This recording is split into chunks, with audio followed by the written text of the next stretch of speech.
বিশ্বকাপের round of 16 এর ম্যাচে আগামীকাল নরওয়ের বিপক্ষে মাঠে নামতে যাচ্ছে ব্রাজিল, এবং এই ম্যাচটা ব্রাজিলের জন্য টেকনিক্যাল ওয়াইজ পুরোপুরি ডিফারেন্ট একটা কেস হইতে যাইতেছে, ডিফারেন্ট একটা সেট আপ হইতে যাইতেছে। আমরা যদি জাপানের বিপক্ষে যে ধরনের স্ট্র্যাটেজি নিয়ে মাঠে নামছি ওইটাই আবার নরওয়ের বিপক্ষে অ্যাপ্লাই করতে চাই, তাহলে খুব একটা কার্যকর হওয়ার সম্ভাবনা আছে বলে আমার কাছে মনে হয় না। সুতরাং আমাদের অ্যাপ্রোচ পরিবর্তন করতে হবে, কেননা আমরা যদি খেয়াল করে দেখি জাপান পুরোপুরি ডিসিপ্লিন একটা ফুটবল ম্যাচ খেলতে পছন্দ করে। তারা ছোট ছোট পাস, ডিফেন্সিভলি একেবারে অর্গানাইজড একটা টিম। অন্যদিকে নরওয়ে সরাসরি একদম যেটাকে বলা যায় ডিরেক্ট ফুটবল খেলতে পছন্দ করে। তারা ভাইকিংস, তারা কোনো ধরনের ছোটখাটো বিষয় নিয়ে চিন্তা ভাবনা করে না। তাদের অনেকগুলো উইক জোন আছে, কিন্তু অনেকগুলো স্ট্রং জোন যেগুলো আছে ওইগুলোকে পুরোপুরি ডিরেক্ট ফুটবলের মাধ্যমে কনভার্ট করতে চায়। তো বোঝাই যাইতেছে যে ব্রাজিলের জন্য প্ল্যানে পরিবর্তন আনা খুবই গুরুত্বপূর্ণ। এখন প্ল্যানটা কিভাবে পরিবর্তন আনা যায়? সর্বপ্রথম যদি আমরা ব্রাজিলের খেলার স্টাইলটা চিন্তা করি, বা ব্রাজিল এরকম দলের বিপক্ষে কিভাবে খেলতে পছন্দ করে, সেক্ষেত্রে কার্লো আনচেলত্তির একদম সহজ ফর্মুলা হলো যে কন্ট্রোল পজিশনাল ম্যাচ খেলা, যেখানে আপনার পায়ে বল থাকবে বেশি তুলনামূলক অন্য দলের তুলনায়, কিন্তু আপনি শুধুমাত্র পজিশনটা কি বাড়ানোর জন্য, আমরা অনেকক্ষণ ধরে বল ধরে আছি, 70% 80% ধরে বল ধরে আছি, এই টাইপের খেলাটা আসলে কার্লো আনচেলত্তি পছন্দ করে না। উনি মনে করেন যে আমার পায়ে বল থাকবে, বাট যতক্ষণই বল থাকবে ততক্ষণই আমরা অপোনেন্টের যে মিড ব্লক আছে, আমরা যদি নরওয়ের ক্ষেত্রে খেয়াল করি, ওদের কিন্তু মিডটা পুরোপুরি ব্লক। এই টাইপের দলের বিপক্ষে কার্লো আনচেলত্তি সবসময় মিড ব্লকটাকে ব্রেক করার ট্রাই করেন, এবং এইটা ব্রেক করার জন্য উনি বারবার পজিশন শিফট করেন। একবার রাইট উইং থেকে গেলে আরেকবার লেফট উইং থেকে যান, আরেকবার মিডল থেকে যাওয়ার ট্রাই করেন। এতে করে কি হয়, আপনার মিড ব্লক দলগুলোর সাথে ওদের ডিফেন্সিভ কানেকশনটা আস্তে আস্তে করে বাড়তে থাকে। এখন যখন ওই বাড়ে তখন আপনি হাফ স্পেস পাবেন, এবং ওই হাফ স্পেসে বলগুলো দিলেই দেখবেন আপনার ছোট ছোট অনেকগুলো পকেট বের হয়ে যায়, এবং সেখান থেকে কার্লো আনচেলত্তি চিন্তা করেন বা চেষ্টা করেন যেন ওনার দল গোল বের করতে ফেলতে পারে। অন্যদিকে নরওয়ের খেলাটা যেটা বললাম, একেবারে ডিরেক্ট ফুটবল খেলতে তারা পছন্দ করে। তারা মিডফিল্ডটাকে পুরোপুরি কন্ট্রোলে রাখবে, এবং চেষ্টা করবে মিডফিল্ড থেকে যেন বলটা তারা গেইন করতে পারে। তারা ডিফেন্সের দিকে গিয়ে যে বলটা গেইন করতে পারবে না সেটা তারা খুব ভালো করে জানে, কজ তাদের ডিফেন্সে অনেক ল্যাকিংস দেখা গেছে। তো তারা মিডফিল্ডেই বলটা নেওয়ার ট্রাই করে, এবং বলটা যদি পায় তাহলে খুব একটা চিন্তা ভাবনা নাই, একদম ডিরেক্ট অ্যাটাক যায়, ভার্টিক্যাল অ্যাটাকে চলে যাবে। ভার্টিক্যাল অ্যাটাকে গিয়ে আপনার দেখবেন 3-4 সেকেন্ড 5 সেকেন্ডের ভিতরে ওরা ওয়ান টার্গেট শট নিয়ে ফেলছে। এইটি হলো ওদের সব থেকে স্ট্রং।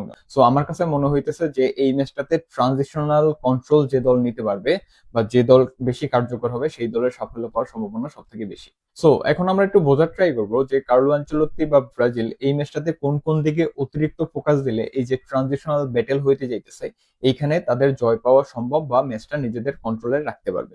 সর্বপ্রথম যদি আমরা একদম বিল্ড আপ প্রসেসের দিকে চিন্তা করি, সেক্ষেত্রে দেখবে যে এলিসনের পায়ে বল গেলে সামনেতে দুইটা সিবি থাকবে, মার্কোনেস এবং মাগালেস। কিন্তু মজার বিষয় হলো যখন এরকম মিডফিল্ড ইম্প্যাক্ট একটা দলের বিপক্ষে কার্লো আনচেলত্তি খেলে, তখন ওনার দুইটা সিবি কে একটু স্প্লিট করেন বা একটু ওয়াইডে রাখার ট্রাই করেন।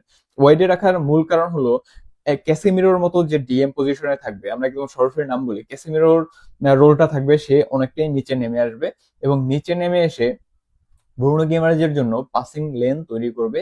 এবং এই ক্যাসেমিরোর নিচে নামার সাথে সাথে ব্রাজিলকে একটা জিনিস মাথায় রাখতে হবে, সেটা হলো যে এখান থেকেই ট্রাপটা তৈরি করতে হবে, কজ ওদের মিডফিল্ডের যে বলয় এইটা আমরা ব্রেক করতে যাইতেছি ট্রাপের মাধ্যমে। তো ক্যাসেমিরো যখন বলটা পাবে তখন আমার কাছে মনে হয় না যে নরওয়ে এসে ওকে অনেক বেশি প্রেস করার ট্রাই করবে, কজ ব্রাজিল যতক্ষণ ক্যাসিমিরোর পায়ে বল রাখতেছে তারা ডিফেন্সিভ জোনটাকেই অনেকটাই অপারেট করে। কিন্তু বলটা যখনই ব্রুনো গিমারেজের দিকে যায় তখনই কিন্তু ব্রাজিল একটা অ্যাটাকিং অ্যাপ্রোচে চলে যায়, ব্রাজিল খুব দ্রুত ট্রানজেকশনাল শিফট করে। তো এই জায়গা থেকেই নরওয়ে চিন্তা করবে বা ট্রাই করবে ব্রুনো গিমারেজকে আটকানোর। সুতরাং ব্রাজিলের এইখানে মূল কাজটা থাকবে ব্রুনো গিমারেজকে এমন সব জায়গাতে বল দেওয়া যেখানে ও ওর বডিটাকে ওরিয়েন্টেশন করে একটা টার্ন মেক করতে পারে। যখন ও এই জিনিসটা করতে পারে, আমরা যদি ব্রাজিলের খেলা নিয়মিত দেখি বা প্রতিনিয়ত ফলো করার ট্রাই করি, তাহলে দেখবেন ব্রুনো গিমারেজ যখনই ওর বডিটা ওরিয়েন্টেশন করে একটা টার্ন মেক করতে পারে তখনই মিডফিল্ড থেকে প্রথম প্রেসটা ভেঙে যায়, অপোনেন্টের প্রথম প্রেস পুরোপুরি ভেঙে যায়, এবং এইখান থেকেই ব্রাজিলের এই যে অ্যাটাকিং লেনটা তৈরি হয় যেটা নরওয়ে বন্ধ করতে চাচ্ছে। সুতরাং এই ম্যাচটাতে সব থেকে ভাইটাল রোল প্লে করতে যাইতেছে ব্রুনো গিমারেস, এবং ব্রুনো গিমারেসকে হেল্প করতে হবে যেন ও ওর বডিটাকে ওরিয়েন্টেশন করে টার্নটা মেক করতে পারে।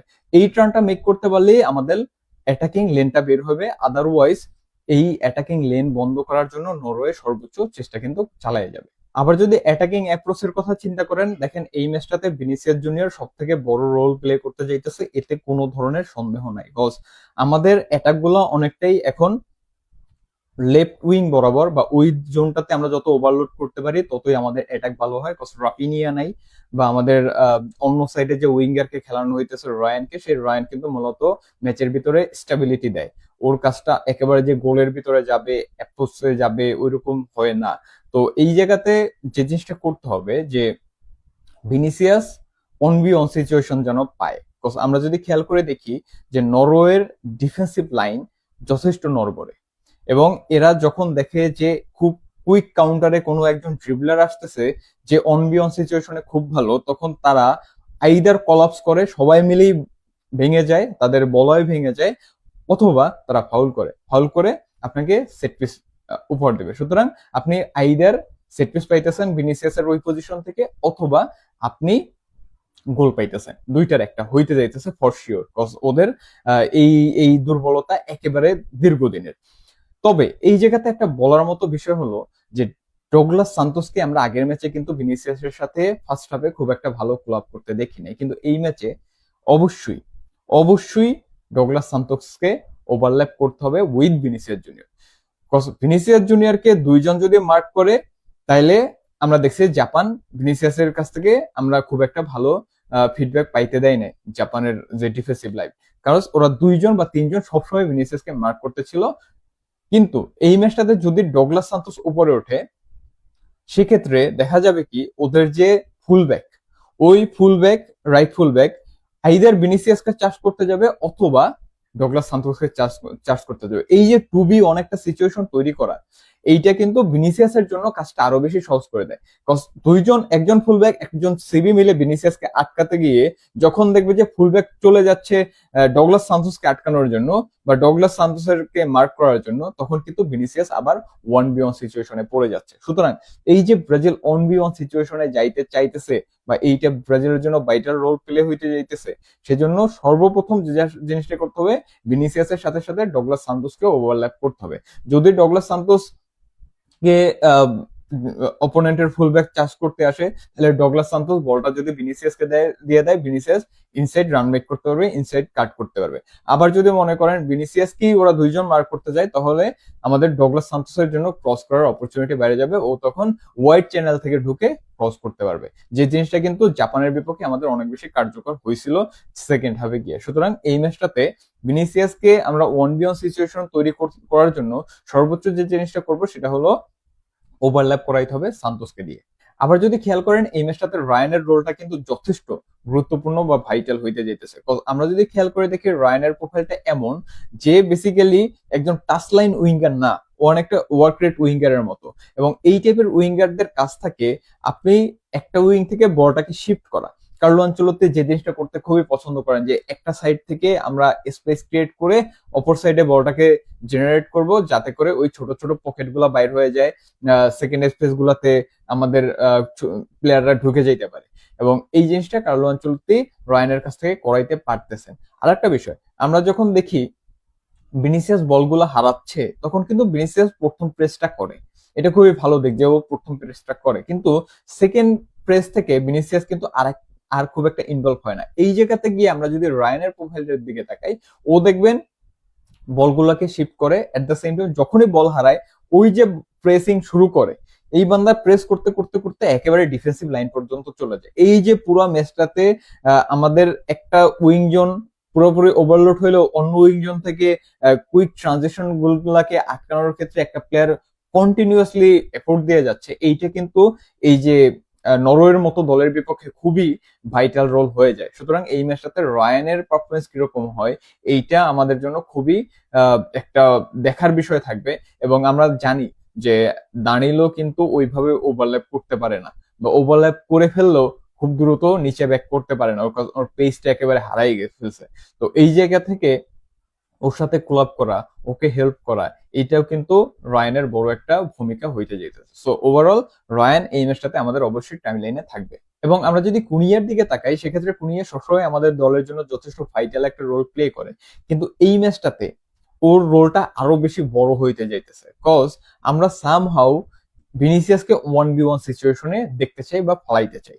এই জন্য আমরা ডগলাস সান্তোসকে ওভারল্যাপ করাবো ফর শিওর। আপনারা দেখবেন ডগলাস সান্তোস অনেক বেশি ওভারল্যাপ করতেছে, যাতে করে ওদের রাইট ফুল ব্যাক ডগলাস সান্তোসকে দেখে মোটামুটি ট্র্যাকে চলে যায়, বা ওই ট্র্যাকটা চলে যায়, ওই ওয়াইড চ্যানেলটায় চলে যায়, যাতে করে ভিনিসিয়াস ইনসাইড কাট নিতে পারে বা 1v1 সিচুয়েশনে পড়তে যায়। কিন্তু এখানে মাথায় রাখতে হবে যে একটা সিবির সাথে সাথে যদি আরো একটা সিবি ভিনিসিয়াসকে কানেক্ট করার ট্রাই করে বা ডিল করার ট্রাই করে, তখন কিন্তু ভিনিসিয়াসের জন্য 1v1 সিচুয়েশন গুলা অতটা কার্যকরী নাও হইতে পারে। এবং এই জায়গাতে গিয়েই ম্যাথিউস কুনিয়াকে যথেষ্ট বুদ্ধিমত্তার পরিচয় দিতে হবে। কারণ ম্যাথিউস কুনিয়ার রোলটা এরকম যে ও কিন্তু একজন নাম্বার 9 হলেও নিচে নামতে পছন্দ করে বা একজন অ্যাটাকিং মিডফিল্ড পজিশনে বেশিরভাগ সময় থাকে।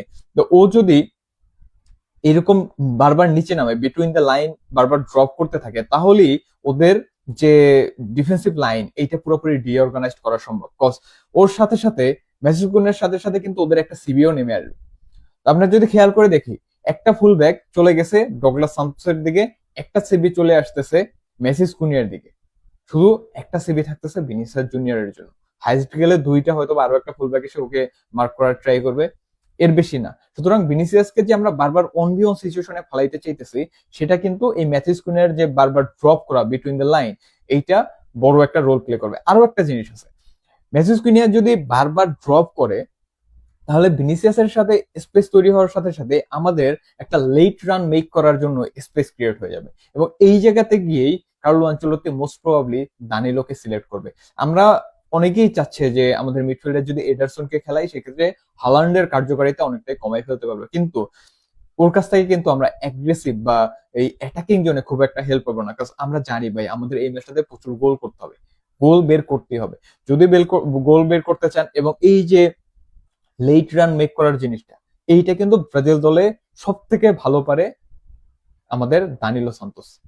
দানিলো সান্তোসকে দেখবেন ভোটাফোকোতে যদি ওর গোলগুলো দেখেন, কিন্তু ব্রাজিল দলেও হুট করে এসে বক্সের ভিতরে কিভাবে জানি উপস্থিত হয়ে যায়। এইগুলাকে বলা হয় যে একদম লাস্ট মোমেন্টে এমন কিছু রান মেক করে, যাতে করে অপোনেন্ট কনফিউজড হয়ে যায় যে কারে আটকাবো। আমরা ম্যাথিউস কুনিয়ার দিকে গেছি, আমরা ভিনিসিয়াসের দিকে গেছি, ডগলাস সান্তোস ক্রস করতে পারেন ওদিকে গেছে, ওদিকে রায়ান সে দাঁড়ায় আছে। এখন এরকম হুট করে একজন যদি মিডফিল্ডার চলে আসে যে গোল করতে পারে বা লেট রান মেক করে ভালো একটা চান্স ক্রিয়েট করতে পারে, সেক্ষেত্রে কিন্তু অপোনেন্ট পুরোপুরি হযবরল অবস্থা হয়ে যায়। এই কারণে আমার কাছে মনে হয় দানিলোর লেট রান মেক করার যে ক্যাপাবিলিটি, এইটা ওকে মোস্ট প্রবাবলি এই একাদশে রেখে দিতে অনেক বড় ভূমিকা রাখতে পারে। আবার যদি নরওয়ের অ্যাটাক গুলোকে থামানোর কথা আমরা চিন্তা করি বা প্ল্যান করি, সেক্ষেত্রে দেখবেন যে আমাদের মাথা ব্যথার মূল কারণ হয়ে যায় হল্যান্ড, যে ওর গোল স্কোরিং অ্যাবিলিটি এত ভালো। এট দ্য সেম টাইম নুসাকে নিয়ে আমরা অনেকেই চিন্তিত যে ও যেভাবে বল নিয়ে আগে আসে নেইমারের মতো করে, কোন সময় কোন বিপদ ঘটাই ফেলে। কিন্তু আমার কাছে মনে হয় এই ম্যাচটাতে ব্রাজিলের জন্য সব থেকে বড় চিন্তার কারণ হইতে যাইতেছে ওডিগার্ডকে কিভাবে থামাবে। হল্যান্ড কতটুকু সক্রিয় হবে, নুসা কতটুকু বল পাইতেছে, সেটা পুরোপুরি ডিপেন্ড করে ওডিগার কিভাবে পারফর্ম করতেছে। ওডিগার এই দলটার মিডফিল্ডের পুরোপুরি মেকানিজম নিজেই কন্ট্রোল করে, এবং ওর সব থেকে বড় গুণ হলো ও সবসময় যে আপনার ফাইনাল থার্ডে বল দিতেছে, একটা ফাইনাল পাস দিতেছে, তা কিন্তু না। এ সবসময় প্রেসটাকে অ্যাট্রাক্ট করার ট্রাই করে।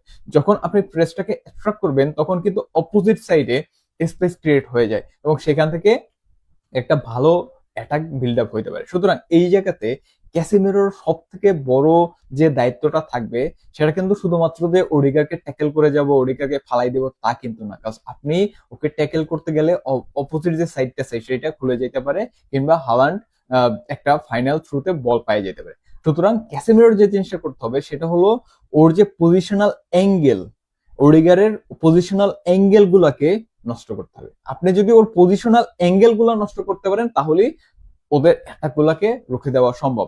তার মানে সামহাউ ওর অন দা বল যে টাইম ওডিগারের, এইটা ক্যাসেমিরোর কমাইতে হবে, ব্রাজিলের কমাইতে হবে, তাহলেই দেখা যাবে ওদের অনেকগুলো অ্যাটাক শুরুতেই নাই হয়ে যাবে।